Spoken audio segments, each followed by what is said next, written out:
Good afternoon. It's a pleasure to be here again. I've attended a couple of these seminars that you've had. I think you've had a very interesting process here in Germany and very carefully done and very thoughtfully done. The other seminars were quite different from this one, and they were each one building on the stage that you were in your conversion at that time.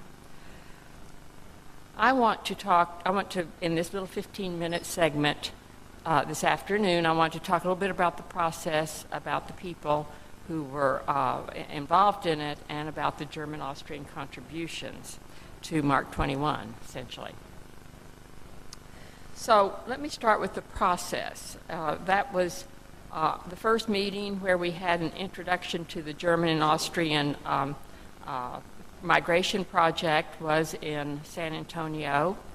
That's the city of the Alamo, as you may know, and it is where there was a great battle at the time in 1836, which made Texas independent from Mexico.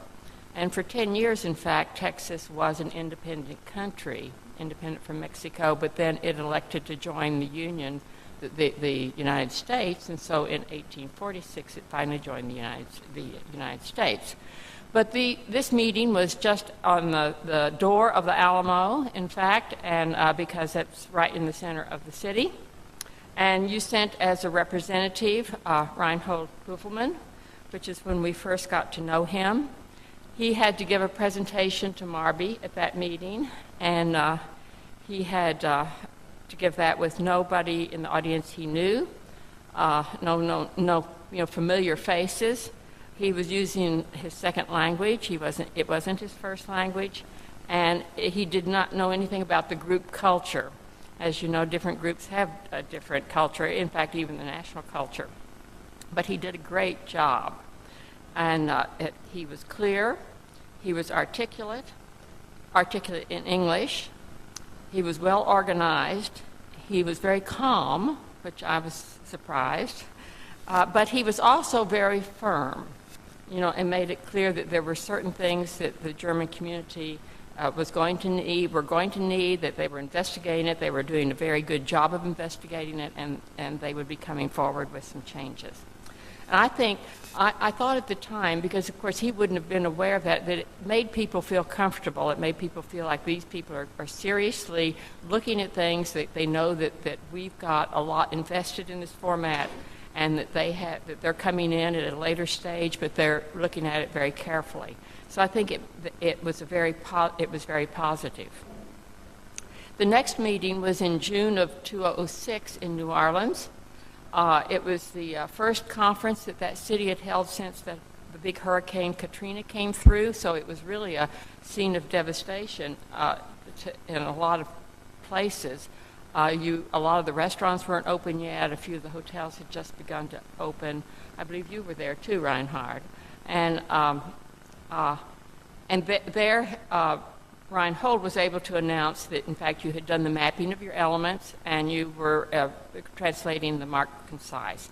He could give another report. Then the next meeting was in Seattle in January of 2007, where they had just opened a spectacular new public library, which had, the thing I remember most about it was it seemed to be built around the Dewey Decimal System, and that the areas and things were all labeled with respect to Dewey. They had a big electronic show piece that was going, taking Dewey numbers that were being checked out at the time and doing mappings. It was really impressive. And there we had the first of the real discussion papers, the discussion paper 20701, which gave all of the items that your community had decided you wanted to have changes in the format.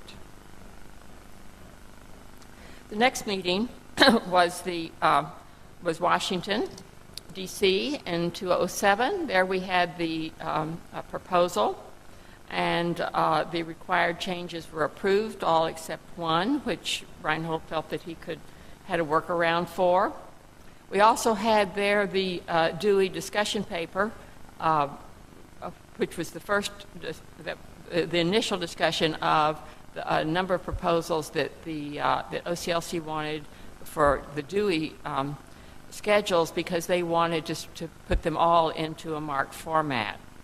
And at the end of that meeting, we had a little celebration dinner because, in fact, it was very successful and the changes were approved.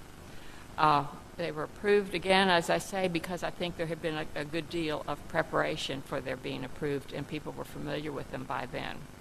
We had a little celebration dinner at my house, and Reinhold was surprised when he arrived. I asked him to climb the fence to the neighbor's house and pick up 2 chairs and bring them across because I have a very small house in Washington, and I only have 4 chairs in the backyard, and there were 6 of us that night. But he did it, and so, and then the next meeting was in Philadelphia in January of 2008.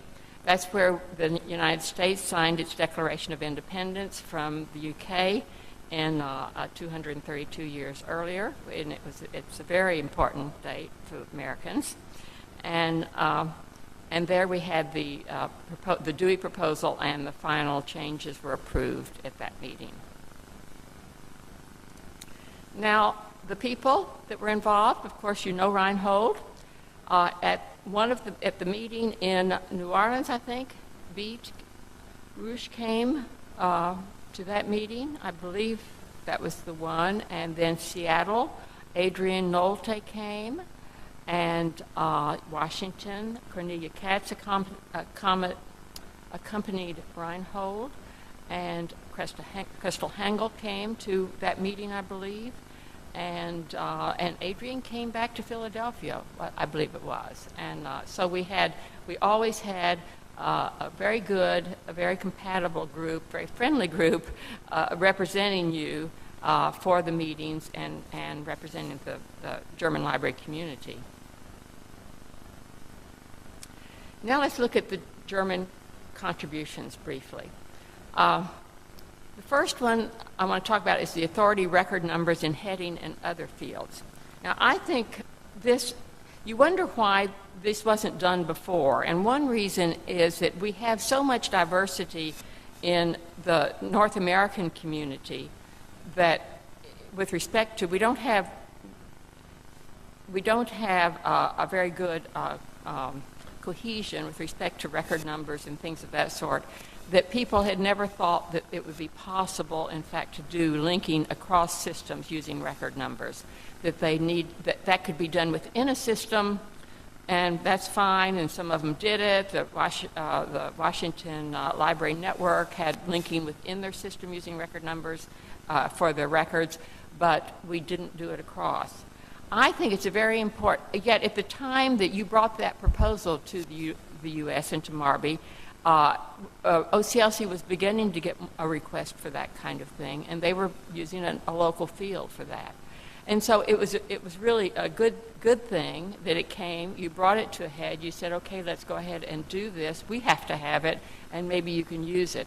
And I think it's been a real positive contribution to the format to have been able to get those in the format